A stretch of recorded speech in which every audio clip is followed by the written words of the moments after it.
सो much. मैं सबसे पहले परमेश्वर का धन्यवाद करती हूँ इस सुंदर से कलीसिया के लिए और इस सुंदर से अवसर के लिए जो उसने मेरे जीवन में दिया है। और और सबसे मैं उसका शुक्र अदा बहुत बड़ी तरह से शुक्र अदा करना चाहती हूँ कि ये वचन बांटने का मौका मुझे परमेश्वर ने अपने कलीसिया के साथ दिया है। Thank you reverend Ali for your continuing support, love and encouragement for all of us, and we all love you so much. मैं पूरे दिल से उस शख्स का तहे दिल से शुक्र अदा करना चाहती हूँ जिन्होंने हमेशा मेरे और मेरे परिवार को परमेश्वर में बढ़ने के लिए प्रोत्साहित किया और बहुत अच्छे अवसर हमारे जिंदगी में उन्होंने दिए। वो है हमारे प्यारे brother Robert. Jiya ji, thank you so much for giving me this wonderful opportunity. क्योंकि मौके बहुत आते हैं लेकिन मौके का फायदा उठाना परमेश्वर के बच्चों को आना चाहिए। और धन्यवाद करती हूँ जिया जी इस अच्छे से मौके के लिए जो आपने हमें मुझे दिया। और मैं मनीषा को थैंक यू कहना चाहती हूँ क्योंकि उसने मुझे मैसेज किया, मुझे प्रेयर में याद किया और मुझे बेस्ट विशेष दी। Thank you so much Manisha. और मैं सबका तहे दिल से शुक्र अदा करना चाहती हूँ कि आप अगले 20 मिनट मुझे सुनेंगे और परमेश्वर का जो कुछ वचन हमारे लिए आ जाएगा, मैं पवित्र आत्मा को विनती करती हूँ कि हमारे सबको दिलों का वो हम सबके दिलों को वो तैयार करे वचन लेने के लिए। आइए हम दुआ करते हैं।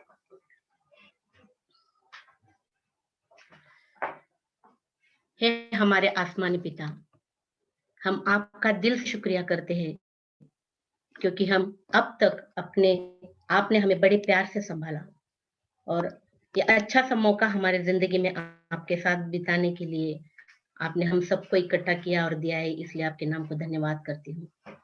हे ईश्वर, मेरे जुबान से निकला हुआ हर एक शब्द और हम सबके विचार जो कुछ भी है हमारे नहीं तो आपके और सिर्फ आपके महिमा के लिए हो। ऐसा होने दे प्रभु कि मेरे किसी भी शब्द से आपके और किसी के भी दिल को कोई ठेस न पहुंचे। Holy spirit, I request you, please guide me and speak through me. हमारे प्यारे यीशु मसीह के एक ही इकलौते नाम से मांगते हूँ, आमीन। Thank you readers. मैं धन्यवाद करती हूँ निमा बहन, हस्ती और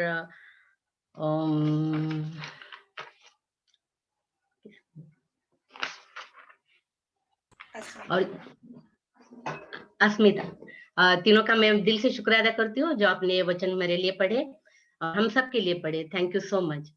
और अब हमने 2 शास्त्र भाग पढ़े। एक पुराने नियम में से हमने पढ़ा है उत्पत्ति का किताब, इसका 9वां अध्याय 8 से 17 तक, और दूसरा हमने नए नियम से पढ़ा है मार्क की किताब, इसका पहला अध्याय 9 से 15 तक। हम पहले पुराने नियम के बारे में देखेंगे कि परमेश्वर ने, और मेरा आज का सब्जेक्ट है कि हमारा परमेश्वर प्रॉमिस कीपर है, तो इसलिए प्रॉमिस कीपर गॉड, मतलब वादों को पूरा करने वाला परमेश्वर। हमारा परमेश्वर वादों को पूरा करता है, वो कभी किसी वादा अब तक उसने अधूरा नहीं छोड़ा। हम पुराने नियम में से नए नियम तक आने तक देखेंगे कि परमेश्वर ने अपना वादा हमारे हमारे नहीं सभी के जिंदगी में कैसे पूरा किया। तो पहले देखते हैं उत्पत्ति की किताब, इसका 9वां अध्याय 8 से 17 तक। जो हमने पढ़ा उसमें देखा कि नू परमेश्वर का जो फॉलोअर था, जो परमेश्वर के वचन में बढ़ता था, वो था नू, जो एक ही इस पूरी पृथ्वी पर परमेश्वर को एक ही ऐसा इंसान लगा जो नू है, कि जो उसके राह पे चलता है। हम उत्पत्ति के 6 अध्याय तक देखते हैं कि परमेश्वर ने पूरी कायनात बनाई, दुनिया बनाई, उसमें रहने वाले हर जीव जंतु, मनुष्य, सब कुछ परमेश्वर ने बनाया। और उस 6ठे अध्याय तक हम देखते हैं कि परमेश्वर ने सबको बना के बाद में परमेश्वर पछता क्यों रहा है, क्योंकि 6 अध्याय तक हमने देखा कि परमेश्वर 5 अध्याय तक खुश था।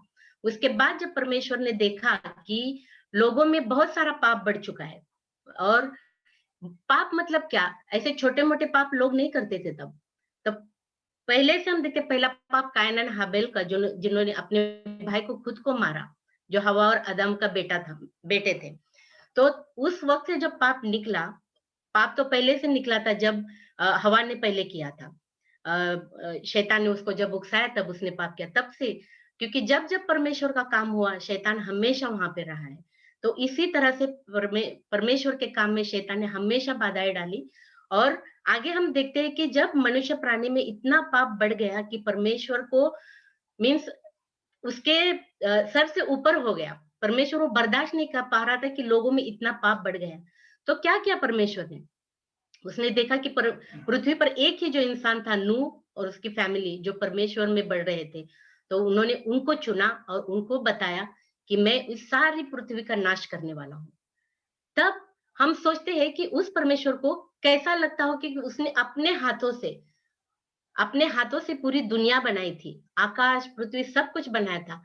अपने हाथों से, अपने इमेज में उसने लोगों को बनाया था। उस परमेश्वर को जब सोच में आया और सोचा उसने कि इस पूरी दुनिया को वो पूरा खत्म करेगा, तो हम सोच सकते हैं कि उसको कैसे लगा होगा। लेकिन फिर भी परमेश्वर ने ये उचित समझा कि ये आगे भविष्य के लिए अच्छा होगा। तो उसने नूह को चुना और नूह को कहा कि मैं पूरी दुनिया का नाश करूँगा, लेकिन सिर्फ मैं तेरी फैमिली और तू मीन्स परमेश्वर ने आगे उसको बोला कि एक बड़ा जहाज बनाना, उसमें हर एक प्राणी का 2-2 एक-एक पैर मीन्स 2-2 आप उस जहाज में लेना, उनके लिए जो कुछ चीज़ें लगती होंगी, वो सारी उस जहाज में भर देना। तो और नूह ने भी ऐसे नहीं सुना, ऐसे नहीं कहा कि परमेश्वर की बात अनदेखी की, ऐसा कुछ नहीं किया। उसने उस परमेश्वर की बात पर अमल किया।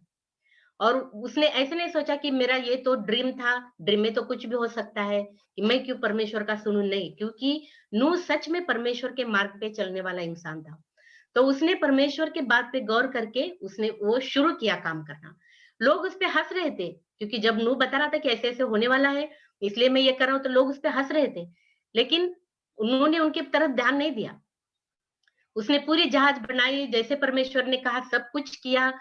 दो एक-एक पैर सब जीव-जंतु का उसमें रख दिया, पशु, प्राणी जितने भी पृथ्वी पर जो जितने भी जीवित लोग ये प्राणी थे, सबके एक-एक पैर उसने जहाज में उठाए और अपनी फैमिली, उसके 3 बच्चे बेटे, उनकी बीवियाँ, अपनी बीवी, सबको उन्होंने जहाज में परमेश्वर ने उन सबको सुरक्षित किया और वहाँ से बारिश होने लगी। बारिश जब शुरू हुई, तो सब लोगों को तब तक पता नहीं चला जब तक बारिश उनके सर के ऊपर नहीं गई। और जब उन्होंने देखा कि पूरी दुनिया का परमेश्वर ने नाश कर दिया, तो तब हमें पता चला कि ये खरो सच में ये जिंदा खुदा है, जो अपने जो कुछ वो कहता है वो करता है। तो उन्होंने पूरी दुनिया का नाश कर दिया। नाश किया तो बच गए सिर्फ नूह की फैमिली। जब पूरी दुनिया खत्म हो गई, तो नूह की फैमिली जीवित थी। वो आए, उन्होंने परमेश्वर का शुक्रिया अदा किया और परमेश्वर का धन्यवाद किया और उसको बलि चढ़ाया। और नूह को बहुत बुरा लगा, क्योंकि इतने लोग थे, इतने जीवित प्राणी थे, सब कुछ चले गए। तो परमेश्वर को भी कितना बुरा लगा होगा ये सब करते हुए कि पूरी पूरी दुनिया जैसे उसने बनाई वैसे ही खत्म हो गई। तो नूह ने जब परमेश्वर को कहा कि मीन्स परमेश्वर से प्रार्थना की, देखा परमेश्वर ने कि उसको भी बुरा लगा, खुद को भी बुरा लगा परमेश्वर को, लेकिन परमेश्वर को इतना बुरा लगा कि उस वक़्त परमेश्वर ने नूह को वचन दिया और जितने जीवित इस दुनिया में थे, उन सबको वचन दिया कि कि इसके बाद वो कभी भी दुनिया का नाश पानी से नहीं करेगा। और उस लिए इसके लिए परमेश्वर ने एक साइन आकाश में बादल में दिखाया नूह को, उसने धनुष बनाया। धनुष बनाया जब भी अब भी हम देखते हैं कि जब भी कभी बारिश होती है जोरों की, जब बारिश कम होती है तो हम बादलों पे धनुष देखते हैं। जब वो धनुष हम देखते हैं तो जब हम बच्चे थे जब हम बच्चे थे तो हमेशा कहते थे कि लोमड़ी है ना, लोमड़ी फॉक्स, हम मादा और नर जो फॉक्स होते हैं, उनकी शादी हो रही है ऊपर।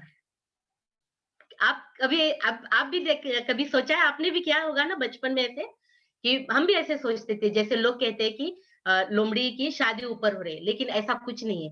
अगर ऐसा होता तो बाइबल में बताया जाता।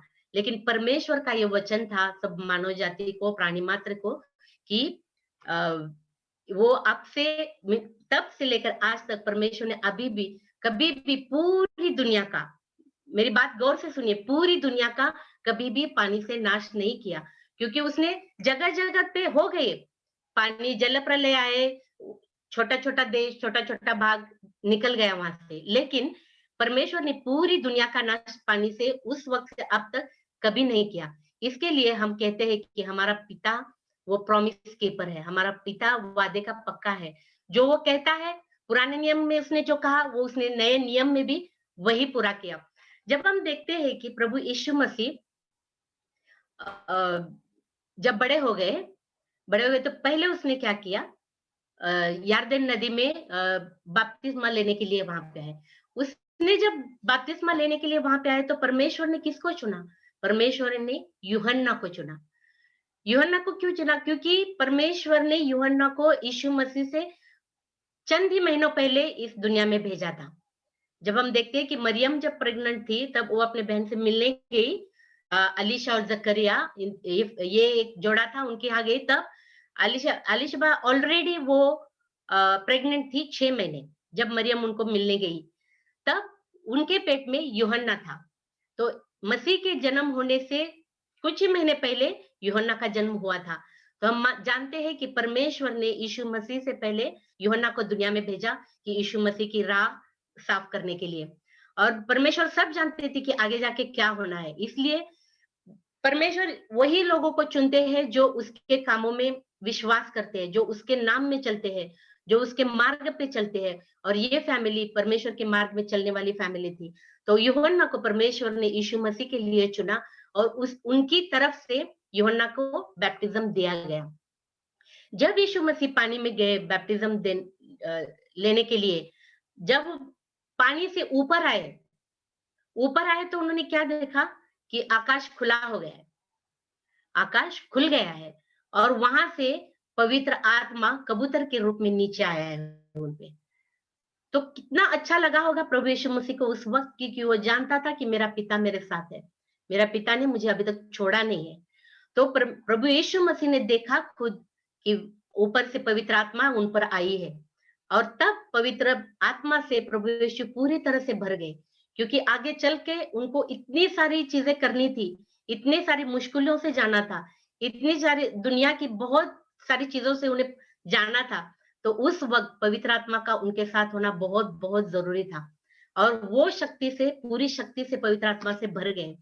और उस वक्त जब वो पानी से बाहर आए तो उन्होंने वो आवाज भी आकाश में से सुनी कि ये तू मेरा प्रिय पुत्र है, तो उससे मैं बहुत संतुष्ट हूँ।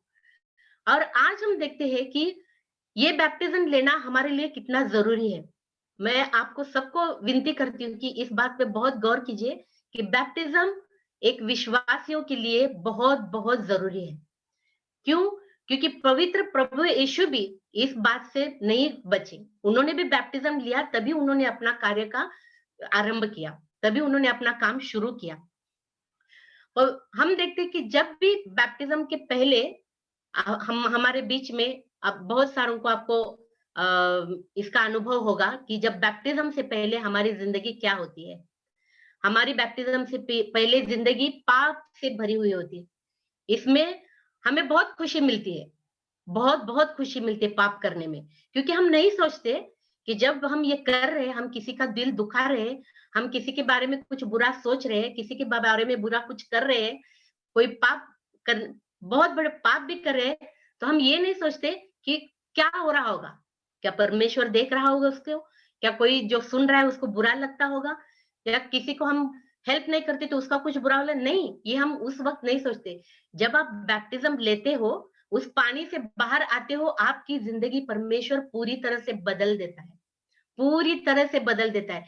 क्योंकि वो जो हमारी पहले की सोच होती है, वो पूरी सोच हमारी, जब हम बाहर पानी से आते हैं तो पूरी वो सोच बदल जाती है। आज हमें, हमारे बीच में वैशाली है, हमारे बीच में कुंदन है, और अस्मिता है। ये 3-4 लड़के मेरे मेरे दिमाग में हमेशा रहती है, क्योंकि हमने उन लोगों को बपतिस्म के पहले देखा है। हमने जब उनको बपतिस्म से पहले चर्च में देखा है, तो हम लोगों ने उनको, मीन्स उनको महसूस किया है, उनकी ज़िंदगियाँ पहले देखी है। मैं उसके बारे में नहीं कहना चाहती कि उनकी ज़िंदगी पहले क्या थी। लेकिन हम उन लोगों ने उस वक़्त देखा और हम लोगों ने उनको बपतिस्म के बाद देखा। पूरी तरह से इनकी ज़िंदगी बदल गई है। आज हम उनके बराबर में कहीं पे भी नहीं है।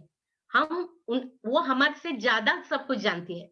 परमेश्वर के बारे में, परमेश्वर के वचन के बारे में वो पीछे नहीं हटती। जब भी देखो आप उनको पूछो कि ये करो, ये करो, वो हमेशा रेडी रहती है। प्रार्थना के लिए, वचन बताने के लिए, कुछ भी करो, प्रेज़ एंड वर्शिप के लिए आज बच्चे हम सबके सामने खड़े हो जाते हैं। लेकिन क्या था बैप्टिज़्म के पहले इनकी ज़िंदगी, हम सब ने देखा है, हम सबको पता है। लेकिन परमेश्वर हमारा जो वादों को पूरा करता है, इन चारों को देख के हम समझ में आता है हमें, कि कैसा अपना वादा परमेश्वर पूरा करता है, कि जब वो चुनता है किसी को उनकी ज़िंदगी से, तो वो भरपूरी से उनकी रक्षा भी करता है, पूरी ज़िंदगी उनकी रक्षा करता है। और बैप्टिज़्म से पहले शैतान का इतना बड़ा काम हमारी ज़िंदगी में होता है, लेकिन बैप्टिज़्म के बाद शैतान भी हमसे डर जाता है, क्योंकि वो जानता है कि इन बच्चों के साथ अब मैं कुछ नहीं कर सकता, क्योंकि ऑलरेडी खुदा इनका टेक ओवर कर चुका है। पवित्र आत्मा इनका टेक ओवर कर चुका है। मैं सच में इन बच्चों के लिए परमेश्वर का धन्यवाद करती हूँ कि इतनी चमत्कारिक रीते इनको परमेश्वर ने चुना है, मैं बता नहीं सकती, क्योंकि बहुत मुश्किल काम होता है। शैतान का जब काम बहुत मुश्किल होता है, लेकिन इस मुश्किलों से परमेश्वर ने उन बच्चों को निकाला। मैं आज मेरे लिए भी मैं कहती हूँ कि बैप्टिज़्म से पहले मेरी भी ज़िंदगी बहुत खराब थी, बहुत खराब। लेकिन जब मैंने बैप्टिज़्म लिया, परमेश्वर ने मेरे सारे पाप धो डाले। उस वक़्त मुझे पता नहीं था कि मैं क्या कर रही हूँ, उस वक़्त मैं नहीं जानती थी, 15 साल की थी मैं। तो मेरे घर वालों ने सोचा कि इसका बैप्टिज़्म कर दो, क्योंकि मैं स्टेज पे शोज़ करती थी तब, गाने गाती थी तब, सारे बॉलीवुड सॉन्ग गाती थी, बहुत नाम शोहरत मिल रही थी, तो ऑफर्स आने लगे बाहर से, टेलीविज़न से, बॉलीवुड से, झंकार ऑर्केस्ट्रा, बम्बई से। तो मैंने सोचा कि अच्छा है, अगर मैं इसमें चली जाऊँ अच्छा है, क्योंकि मेरी आवाज़ भी तब बहुत अच्छी थी। तो मैं घर वालों से बार-बार कही मुझे ये करना है। मुझे मज़ा आता है, मुझे ये करना है। लेकिन मेरी मम्मी की मम्मी, मेरी नानी थी, उसको ये बिल्कुल पसंद नहीं था, क्योंकि वो खुदा में रहने वाली बहुत अच्छी इंसान थी मेरी नानी। सुबह 3 बजे उठ के जब प्रार्थना शुरू करती थी, सुबह 7 बजे तक वो प्रेयर में रहती थी। तो उसका हर एक शब्द हमारे घर में एक पत्थर की लकीर जैसे होता था। तो उसने मेरी माँ को बोला कि अभी इसी वक़्त ये लड़की को उस दलदल से निकाल दे, अगर ये आगे जाएगी तो उसकी ज़िंदगी खराब हो जाएगी। तो घर में सबने मेरे मुझे समझाना चाहा, लेकिन मैं उस वक़्त समझने के काबिल नहीं थी। मैं बहुत यंग थी, 15 साल की थी। मैंने सोचा नहीं, उसको मेरा अच्छा हो रहा है, अच्छा नहीं लग रहा मेरे नानी को। तो उस वक़्त मैं तब से लेकर मेरी शादी तक मेरे नानी से मैंने बात नहीं की। क्यों? क्योंकि ज़बरदस्ती मुझे बैप्टिज़्म दिया गया उस वक़्त। जब मैं रेडी नहीं थी, लेकिन मुझे ज़बरदस्ती हमारा फैमिली ये था कि बच्चे बड़े हो गए, उनको बैप्टिज़्म दे दो।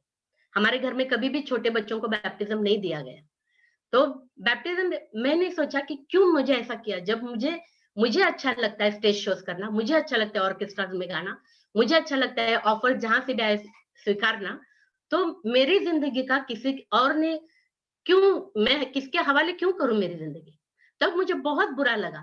मेरे नानी के साथ मैंने बहुत साल तक बात नहीं, जब वो मीन्स गुज़रने वाली थी, उसके लास्ट मौके में मैं उसके साथ मैंने बात की, तब भी मैं बहुत नाराज़ थी उससे। लेकिन उस वक़्त मुझे कुछ नहीं पता था कि मैं किस बारे में सोच रही हूँ। लेकिन अब उसके बाद जब मैंने नर्सिंग खत्म की, सब हो गया, मेरी शादी हो गई, तब मुझे पता चला, और तब से लेके अब मुझे ज़्यादा समझ में आया। क्यों? क्योंकि मेरे भी बच्चे हुए। तब मुझे समझ में आया कि मेरे नानी ने उस वक़्त जो किया, मेरे फ़ायदे के लिए किया। अगर मैं आज उस दलदल में रहती, अगर आज मैं बॉलीवुड में तो कोई भी आपको टिका मीन्स नहीं देखेगा। इतने चकाचौंध में आप जाते हो, इतने सारे लोग हैं, उसमें मेरा कहाँ नंबर लगता? मैं कहाँ होती? कहीं पे भी नहीं, कहीं पे एक कोने में पड़ी रहती। कभी शराबों में धुत रहती, कुछ तो हो जाता मेरा, पता नहीं मेरी ज़िंदगी क्या हो जाती। ऑर्केस्ट्रास करती-फिरती कितने साल मेरी आवाज़ मेरे साथ देगी।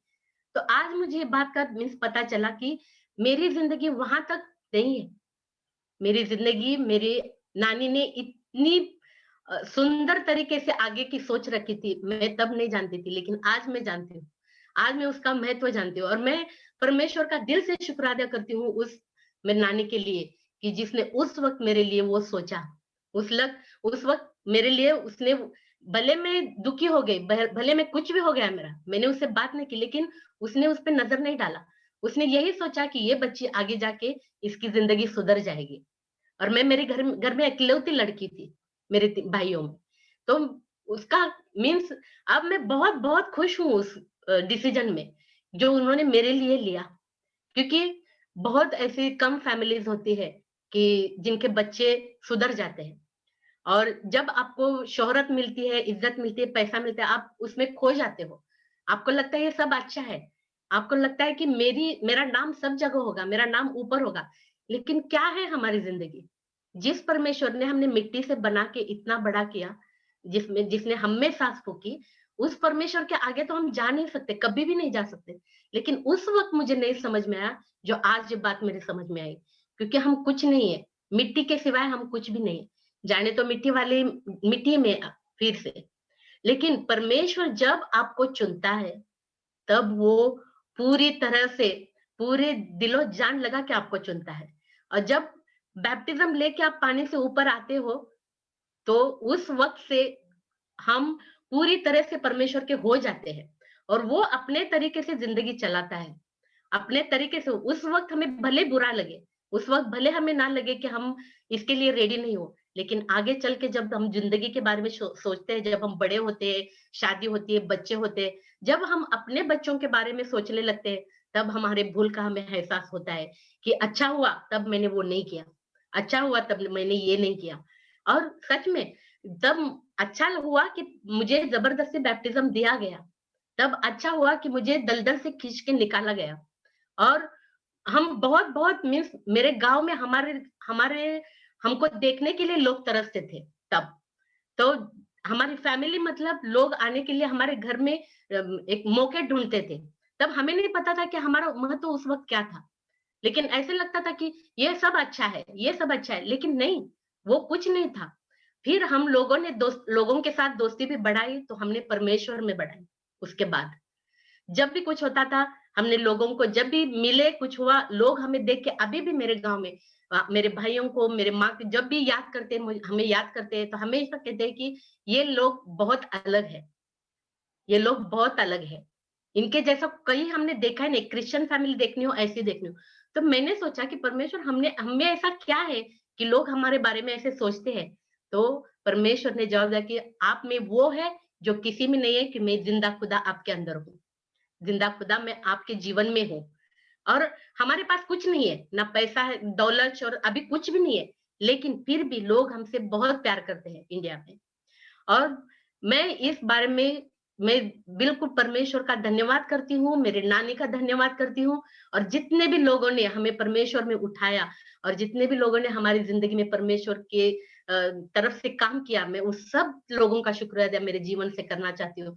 क्योंकि मैंने कहा कि मौके बहुत हमारी ज़िंदगी में आते हैं, लेकिन उस मौके का फ़ायदा उठाना परमेश्वर के लोगों को आना चाहिए। क्योंकि कभी-कभी देखो जब परमेश्वर आपको एक-एक करके एक-एक गिफ्ट से भरता जाता है, तब हम बात करना भी नहीं जानते, क्योंकि मुँह कहाँ से खोले, कैसे बोले, किससे बात करें? गाने तो मैं बहुत गाती थी, लेकिन बात करना मुझे बिल्कुल नहीं आता था। लेकिन जब बैप्टिज़्म लिया, परमेश्वर ने मुँह खोला।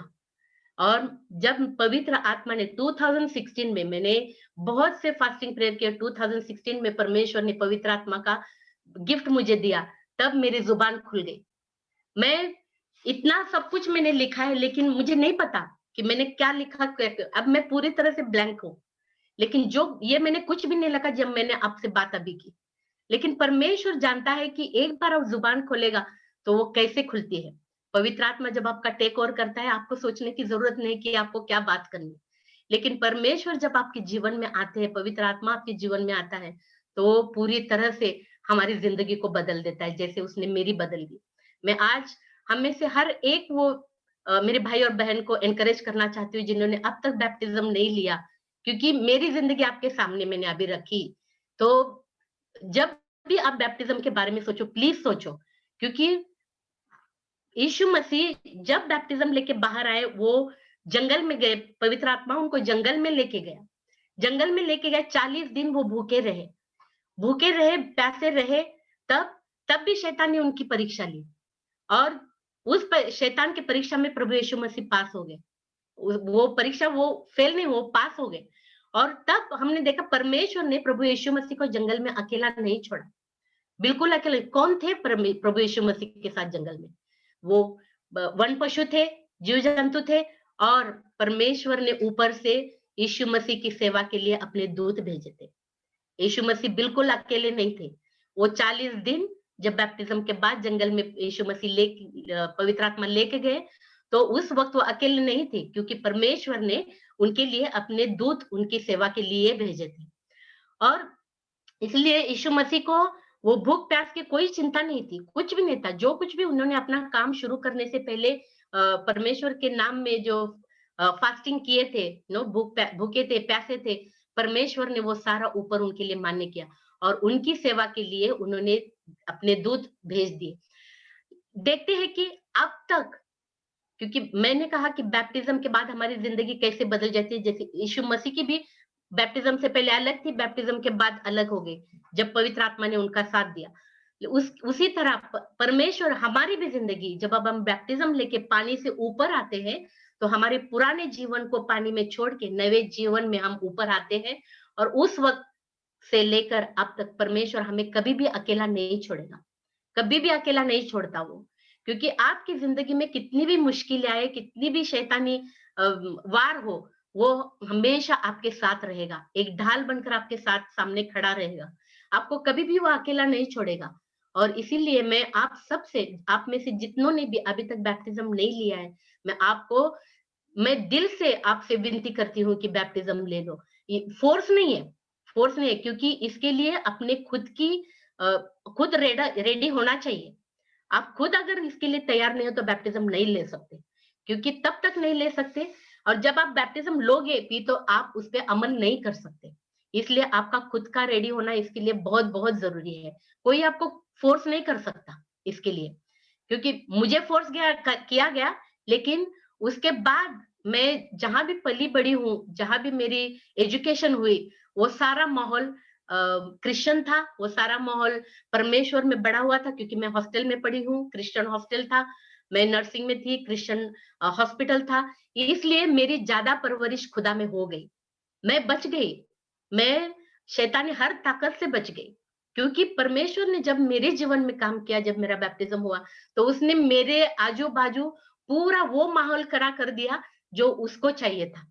जैसे उसकी बच्चे बड़े, वैसे वो उसको चाहिए था।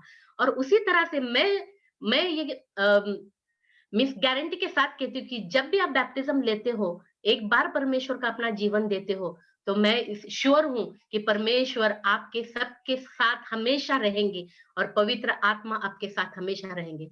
और वो हर एक चीज़ परमेश्वर आपको प्रोवाइड करेगा, जो वो चाहता है कि उसका बच्चा उसके साथ बढ़े, उसके मार्ग में चले, उसके मार्ग में बढ़े। और हमारे खुदा बिल्कुल ज़िंदा खुदा है, उसको कोई चीज़ उसके लिए अशक्य नहीं, सब कुछ उसको मीन्स पूरी करना आता है। वो सब जो भी हमारे साथ आज तक वादा किया, हमने देखा कि पुराने नियम में उसने नूह के साथ जो वादा किया था कि आज के बाद मैं पानी से कभी भी इस पृथ्वी का नाश नहीं करूँगा, वही प्रॉमिस उसने इस नए नियम में पूरा किया, यीशु मसीह के साथ रह के। जब भी यीशु मसीह अगर इस दुनिया से चले गए, फिर भी उन्होंने पवित्र आत्मा हमारे साथ छोड़ा और उन्होंने बोला कि मैं आपके लिए पवित्र आत्मा छोड़ रहा हूँ। मैं जाके आपके लिए जगह तैयार करता हूँ और मैं अपना पवित्र आत्मा आपके लिए छोड़ के जा रहा हूँ। हम उसने हमें कभी भी अकेला नहीं छोड़ा। इसलिए हम देखते हैं कि हमारा परमेश्वर प्रॉमिस कीपर है, वादों का पक्का है। वो कभी हमें अकेला इस दुनिया में कभी भी नहीं छोड़ेगा, कभी भी हमारा साथ वो नहीं छोड़ेगा।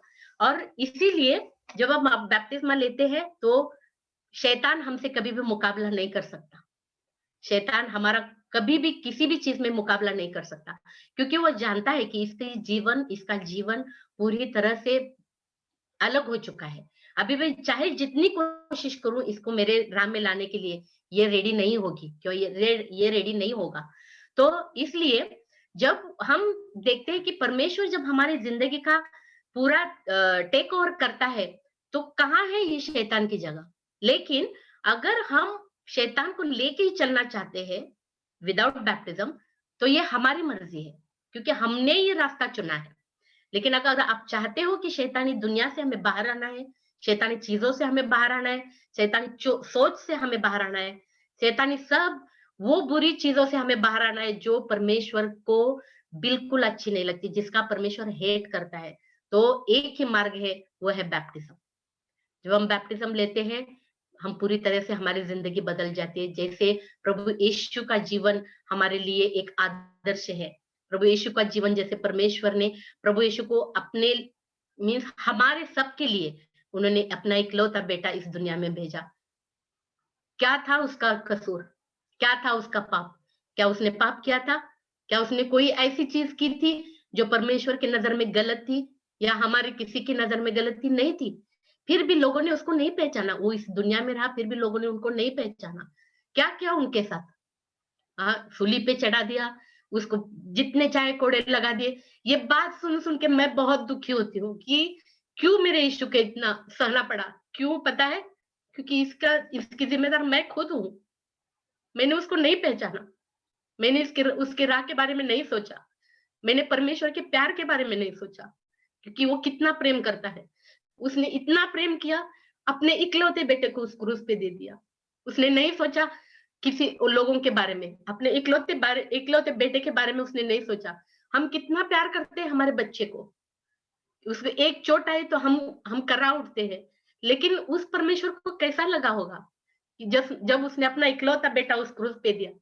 उस परमेश्वर को कैसा लगा होगा कि जब उसने जिसने अपने हाथों से, अपने फुर्सत में, अपने इमेज में हम सबको बनाया, पूरी दुनिया बनाई और उसके एक झटके से उसने खत्म कर दिया। दुःख नहीं हुआ होगा? कितना दुःख हुआ होगा। लेकिन हम किसी के बारे में नहीं सोचते। हम ऐसी दुनिया में रहते हैं कि हम किसी के बारे में नहीं सोचते। हम बहुत सेल्फिश दुनिया में रहते हैं।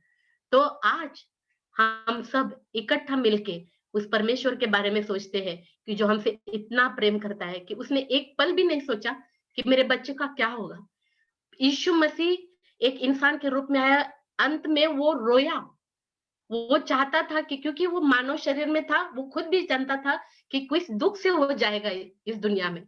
लेकिन वो भी चाहता था कि परमेश्वर उससे बाहर निकाले। वो बात सोच के मुझे तो बहुत दुखी होती हूँ मैं, क्योंकि वो चाहता था कि मैं ये कर पाऊँगा या नहीं। लेकिन परमेश्वर की इच्छा थी, परमेश्वर की ये सोच थी कि वो इसमें से जाए। वो ये सब करे जो वो चाहता था। क्योंकि हम जैसे लोग जब तक ये देखते नहीं, हम उस पे विश्वास नहीं करते, क्योंकि हम थॉमस जैसे हैं। जब तक थॉमस ने उनके हाथ में जब तक अपना फिंगर नहीं डाला, उसने उन पे विश्वास नहीं किया।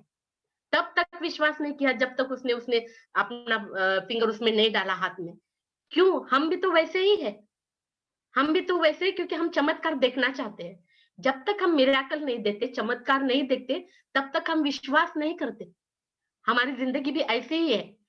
तो वो इतने सारे परमेश्वर ने हमको एग्ज़ाम्पल दिए, यीशु मसीह को भेजकर कितने मुर्दों को जिलाया, कितने बीमारियों को बचाया, लंगड़ों को चलाया, अंधों को आंखें दी। सब कुछ तो हमने देखा बाइबल में और हम खुद मानते हैं कि बाइबल सत्य है। तो क्यों हम इस चीज पे विश्वास नहीं करते? विश्वास हमें करना चाहिए। परमेश्वर हमारा बहुत अच्छा है, क्योंकि एक ही हमारे लिए काफी है कि अपना इकलौता बेटा उसने इस दुनिया में दिया। और उस बेटे के लिए और उस बेटे के नाम से हम आज वो हर चीज कर सकते हैं जो इस दुनिया में असंभव है, क्योंकि हमारा परमेश्वर असंभव को संभव करने वाला परमेश्वर। और मैं चाहती हूँ कि परमेश्वर आप सबको ये आशीर्वाद दे, कि ये आशीष दे कि आपकी जिंदगी में ऐसे हर मौके जैसे मुझे परमेश्वर देता है, हर वो चीज जैसे गिफ्ट्स जो परमेश्वर ने मेरी जिंदगी में दी, सबको दे दे। और हर एक की दुनिया जिंदगी में वो हर एक आशीर्वाद दे दे जो आज तक मैंने परमेश्वर से पाया है। और अगर किसी की जिंदगी में कोई भी मुश्किल हो, कोई भी कांटे हो, कोई भी बीमारियां हो, कुछ भी हो जो शैतान की तरफ से आपकी जिंदगी में, परमेश्वर से मेरे दिल की दुआ है परमेश्वर से कि आप सबकी जिंदगी को आजाद कर दे और वो हर एक आशीष से आप सबको भर दे कि जिसके आप हकदार है। हम सब हकदार है, क्योंकि हम सबसे परमेश्वर, ऐसी एक भी व्यक्ति नहीं है कि जिसे परमेश्वर प्यार नहीं करता।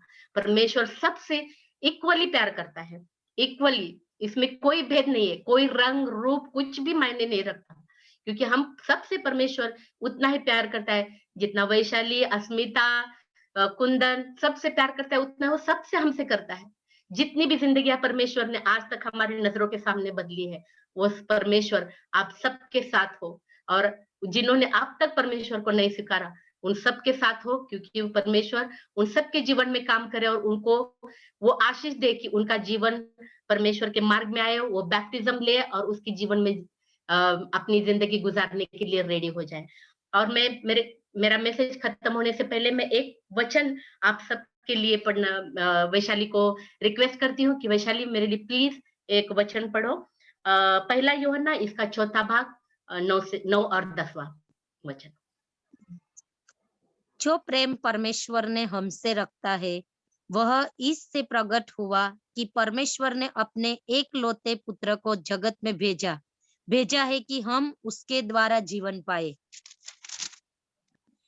जो इस प्रेम इसमें नहीं कि हमने परमेश्वर से प्रेम किया, पर इसमें है कि उसने हमसे प्रेम किया और हमारे पापों के प्रकाशित के लिए अपने पुत्र को भेजा। हे प्रियो, जब परमेश्वर ने हमसे ऐसा प्रेम किया तो हमको भी आपस में प्रेम रखना चाहिए। आमीन। आमीन। परमेश्वर से सबसे पहले परमेश्वर ने हमसे प्रेम किया, हम तो बाद में आते हैं। और परमेश्वर चाहते कि हम सबका प्रेम वैसे ही हो जैसा वो हमसे चाहता है, और एक दूसरे से प्रेम में रहे, प्यार से रहे। और हमारा परमेश्वर हम सबसे बहुत बहुत प्रेम करता है। मसीह जैसे हमारा पवित्र आत्मा हमारे लिए स्वर्ग से हमारे लिए छोड़ा परमेश्वर ने उसके साथ जीने के लिए, तो हमें दुनिया में किसी चीज से डरने की जरूरत नहीं, क्योंकि शैतान हमारा कुछ नहीं कर सकता। और तब तक हम में हिम्मत नहीं आती, तब तक हमें ताकत नहीं आती, जब तक हम परमेश्वर को अपने दिल से नहीं स्वीकारते और जुबान से। क्योंकि परमेश्वर ने कहा है, आप लोगों के सामने अगर मुझे स्वीकारते हो तो मैं आपको स्वर्ग में मेरे दूतों के सामने, सबके सामने आपको स्वीकारूंगा। और हमें इस दुनिया की किसी चीज से लगाव नहीं होना चाहिए, क्योंकि ये सब क्षणिक है। हमारा परमेश्वर का जो राज्य है सभी चीजों से भरपूर, आनंद से, सब दुख से दूर, तकलीफों से दूर, शैतान से दूर, उस दुनिया में हम जाने वाले हैं। और वो लोग कहते हैं कि हम वहां जाने वाले जो परमेश्वर ने अपने दिल से विश्वास रखते हैं और अपने दिल से उससे प्यार करते हैं। जितना परमेश्वर ने हमसे प्रेम किया उससे कहीं ज्यादा हमें परमेश्वर से प्रेम करना चाहिए, क्योंकि वो अगर हमें नहीं छोड़ता तो हम उसको नहीं छोड़ सकते, क्योंकि वो हमेशा हमसे प्यार करने वाला, प्यार करता था, प्यार करता है और हमेशा हमसे प्यार करता रहेगा, क्योंकि वो वादों का पक्का है, वादों का सच्चा है और वादों को सच्चा करने वाला एक जिंदा खुदा है। आमीन। Thank you.